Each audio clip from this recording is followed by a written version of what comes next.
दोस्तों, एक लंबे अरसे के बाद आज फिर आपकी प्यारी दोस्त प्रतिमा आपके साथ है, आप ही के शो पर जिसका नाम है छोटी सी कहानी प्रतिमा की ज़ुबानी। दोस्तों, आज जो मैं कहानी आपके लेकर आई हूँ वो बहुत ही संवेदनशील है, दिल को छू लेने वाली कहानी है ये। इस कहानी का शीर्षक है पूस की रात, जिसे लिखा है रचनाकार मुंशी प्रेमचंद ने। तो आइए सुनते हैं इस कहानी को।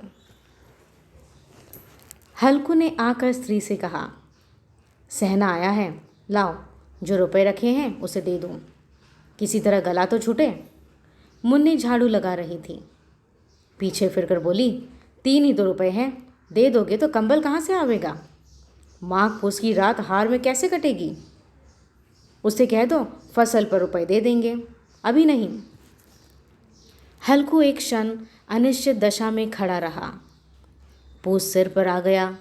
कंबल के बिना हार में रात को वह किसी तरह नहीं सो सकता, मगर सहना मानेगा नहीं। घुड़कियाँ जमावेगा, गालियाँ देगा, बला से जाड़ों में मरेंगे, बला तो सिर से टल जाएगी।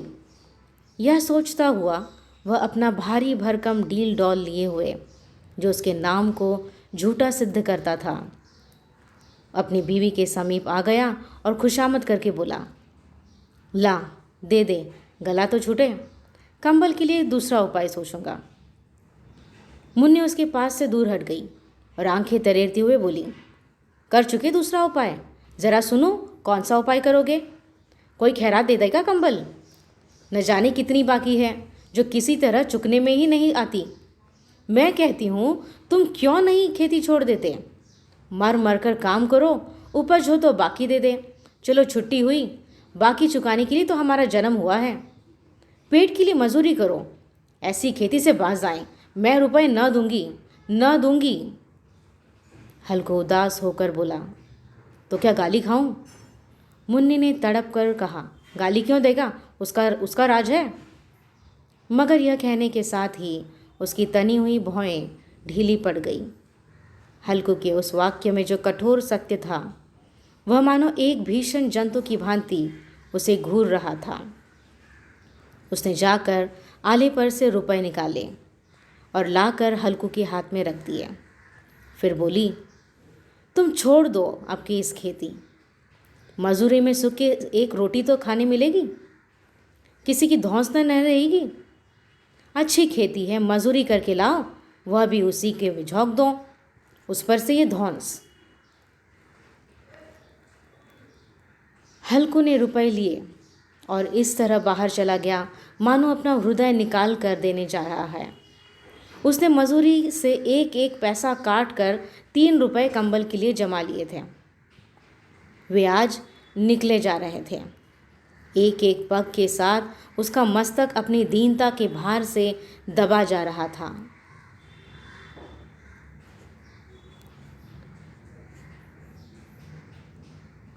पूस की अंधेरी रात, आकाश पर तारे ठिठुरते हुए मालूम होते थे।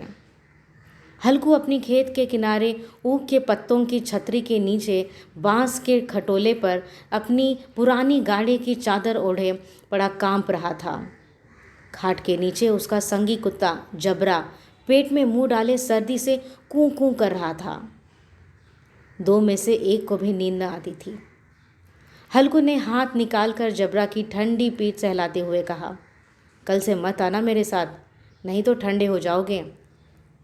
यह पछुआ न जाने कहाँ से बर्फ़ लिए आ रही है। उठूं, फिर एक चिलम भरो, किसी तरह रात तो कटे। 8 चिलम तो पी चुका। यह खेती का मज़ा है, और एक एक भाग्यवान ऐसे पड़े हैं जिनके पास जाड़ा जाए तो गर्मी से घबरा कर भागे। मोटे मोटे गद्दे, लिहाफ, कंबल, मजाल है जाड़े का गुजर हो जाए। तकदीर की खूबी है, मजूरी हम करें, मज़ा दूसरे लूटेंगे। हल्को उठा और गड्ढे में से ज़रा सी आग निकालकर चिलम भरी। जबरा भी उठ बैठा। हल्को ने चिलम पीते हुए कहा, पिएगा चिलम? जाड़ा तो क्या जाता है, हाँ ज़रा मन बहल जाता है। जबरा ने उसके मुंह की ओर प्रेम से छलकती हुई आंखों से देखा। हल्को आज और जाड़ा खा ले, कल से मैं यहाँ पुआल बिछा दूंगा, उसे में घुस कर बैठना, तब जाड़ा ना लगेगा। सहसा जबरा ने किसी जानवर की आहट पाई। इस विशेष आत्मीयता ने उसमें एक नई स्फूर्ति पैदा कर दी। जो हवा के ठंडे झोंकों को तुच्छ समझती थी, वह झटपट उठा और छतरी के बाहर आकर भौंकने लगा। हल्कू ने उसे कई बार चुमका कर बुलाया, पर वह उसके पास न आया। हार कर चारों तरफ दौड़ दौड़ कर भौंकता रहा। एक क्षण के लिए आ भी जाता तो तुरंत ही फिर दौड़ पड़ता। कर्तव्य हृदय में अरमान की भांति उछल रहा था। 1 घंटा और गुजर गया। रात ने शीत को हवा में धधकता शुरू किया। हल्कू उठ बैठा और दोनों घुटनों को छाती में मिलाकर सिर को उसमें छिपा लिया। फिर भी ठंड कम न हुई। ऐसा जान पड़ता था सारा रक्त जम गया है, धमनियों में रक्त की जगह हिम बह रहा है। उसने झुककर आकाश की ओर देखा। अभी कितनी रात बाकी है। सप्तर्षि अब भी आकाश में आधे भी नहीं चढ़े। ऊपर आ जाएंगे तब कहीं सवेरा होगा। अभी पहर से ऊपर रात है।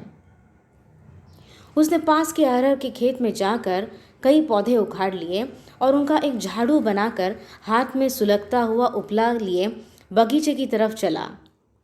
जबरा ने उसे आते देखा तो पास आया और दुम हिलाने लगा। थोड़ी देर में अलाव जल उठा। उसकी लौ ऊपर वाले वृक्ष की पत्तियों को छू छू कर भागने लगी। उस अस्थिर प्रकाश में बगीचे की विशाल वृक्ष ऐसे मालूम होते थे मानो उस अथाह अंधकार को अपने सिरों पर संभाले हुए हो। अंधकार के उस अनंत सागर में यह प्रकाश एक नौका के समान हिलता मचलता हुआ जान पड़ता था। हल्कू अलाव के सामने बैठा आग ताप रहा था। एक क्षण में उसने दोहर उतार कर बगल में दबा ली और दोनों पांव फैला दिए, मानो ठंड को ललकार रहा हो। तेरे जी में जो आए सो कर। ठंड की असीम शक्ति पर विजय पाकर वह विजय गर्व को हृदय में छिपा न सकता था। पत्तियां जल चुकी थी। बगीचे में फिर अंधेरा छाया था। राख के नीचे कुछ कुछ आग बाकी थी, जो हवा का झोंका आ जाने पर जाग उठती थी, पर एक क्षण में फिर आंखें बंद कर लेती थी। हल्कू ने फिर चादर ओढ़ ली और गर्म राख के पास बैठा एक गीत गुनगुनाने लगा। उसके बदन में गर्मी आ गई थी। ज्यों ज्यों शीत बढ़ती जाती थी उसे आलस से दबाए लेता था। जबरा जोर से भूंग कर खेत की ओर भागने लगा। हल्कू को ऐसा मालूम हुआ कि जानवरों का एक झुंड उसके खेत में आया है। शायद नील गायों का झुंड था। उसने कूदने दौड़ने की आवाज़ें साफ कान में आ रही थी। फिर ऐसा मालूम हुआ कि वह खेत में चर रही है। उनके चरने की आवाज़ चर चर सुनाई देने लगी। उसके दिल ने कहा, नहीं, जबरा के होते हुए कोई जानवर खेत में आ ही नहीं सकता। नोच ही डाले, मुझे भ्रम हो रहा है। कहाँ, अब तो कुछ नहीं सुनाई देता। मुझे भी कैसा धोखा हुआ। उसे जोर से आवाज़ लगाई, जबरा जबरा। जबरा भौंकता रहा, उसके पास न आया। फिर खेत में चरे जाने की आहट मिली।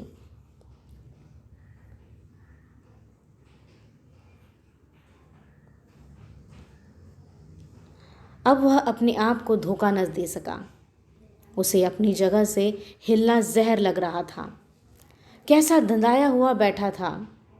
इस जाड़े पाले के खेत में जाना, जानवरों के पीछे दौड़ना असूझ जान पड़ा। वह अपनी जगह से न हिला। उसने जोर में आवाज़ लगाई, होली होली होली। जबरा फिर भौंक उठा। जानवर खेत चर रहे थे। फसल तैयार है, कैसी अच्छी खेती थी, पर ये दुष्ट जानवर उनका सर्वनाश किए डालते हैं। हल्कू पक्का इरादा करके उठा और 2-3 कदम चला। एकाएक हवा का ऐसा ठंडा चुभने वाला बिच्छू के डंक का सा झोंका आया कि वह फिर बुझते हुए अलावा के पास आ बैठा और राख को कुरेद कर अपनी ठंडी देह को गरमाने लगा। वह उसी राख के पास गर्म ज़मीन पर चादर ओढ़कर सो गया। जबरा अपना गला फाड़े डालता था। नील गाय खेत का सफाया किए डालती थी और हल्कू गर्म राख के पास शांत बैठा हुआ था। अकर्मण्यता ने रस्सियों की भांति उसे चारों तरफ से जकड़ रखा था। सवेरे जब उसकी आंख खुली तब चारों तरफ धूप फैल गई थी और मुन्नी कह रही थी, क्या आज सोते ही रहोगे? तुम यहाँ आकर रम गए और उधर सारा खेत चौपट हो गया। हल्कू ने उठकर कहा, क्या तू खेत से होकर आ रही है? मुन्नी बोली, हाँ, सारे खेत का सत्यानाश हो गया है। भला ऐसा भी कोई सोता है? तुम्हारे यहाँ मडैया डालने से क्या हुआ? हल्कू ने बहाना किया, मैं मरते मरते बचा, तुझे अपने खेत की पड़ी है। पेट में ऐसा दर्द हुआ कि मैं ही जानता हूँ। दोनों फिर खेत की डांड पर आए। देखा सारा खेत रौंदा पड़ा हुआ है और जबरा मडैया के नीचे चित्त लेटा हुआ है, मानो प्राण ही न हो। दोनों खेत की दशा देख रहे थे। मुन्नी के मुख पर उदासी छाई थी, पर हल्कू प्रसन्न था। मुन्नी ने चिंतित होकर कहा, अब मजूरी करके मालगुजारी भरनी पड़ेगी। हल्कू ने प्रसन्न मुख से कहा, रात की ठंड में यहाँ सोना तो ना पड़ेगा। साभार प्रेमचंद की सर्वश्रेष्ठ कहानियाँ। दोस्तों, उम्मीद है आपको ये कहानी बेहद पसंद आई हो। अगर आपको इस कहानी के बारे में कुछ कमेंट करना हो तो आप कमेंट करना ना भूलें, ज़रूर कीजिए। दोस्तों, इसी कहानी के साथ वक्त हो चला है आपसे इजाज़त लेने का, लेकिन वादा है कि फिर एक बार आपकी ये प्यारी दोस्त आपके लिए लेकर आएगी एक और नई कहानी आप ही के इस शो पर, जिसका नाम है छोटी सी कहानी प्रतिमा की ज़ुबानी। तब तक के लिए बाय बाय।